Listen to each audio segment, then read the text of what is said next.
حضرت عمر رضی اللہ عنہ کے عہد خلافت میں ایک مرتبہ قحط پڑ گیا تو حضرت بلال بن حارث مزنی رضی اللہ عنہ روضہ انور پر حاضر ہوئے اور عرض کیا، یا رسول اللہ، آپ کی امت ہلاک ہو رہی ہے، بارش نہیں ہوتی۔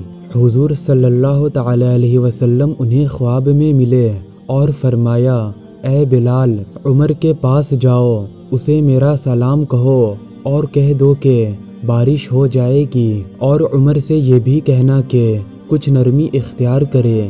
یہ حضور نے اس لیے فرمایا کہ حضرت عمر فاروق رضی اللہ عنہ دین کے معاملے میں بڑے سخت تھے۔ حضرت بلال حضرت عمر کی خدمت میں حاضر ہوئے اور حضور کا سلام و پیغام پہنچا دیا۔ حضرت عمر یہ سلام و پیغام محبوب کا پا کر روئے اور پھر بارش بھی خوب ہوئی۔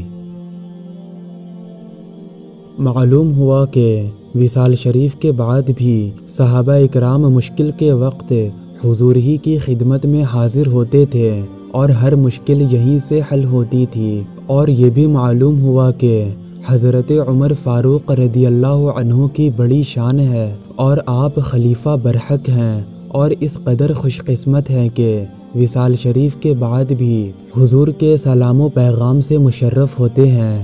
پھر جسے فاروق اعظم سے عداوت ہوگی وہ حضور صلی اللہ تعالی علیہ وسلم کو کیوں نہ برا لگے گا۔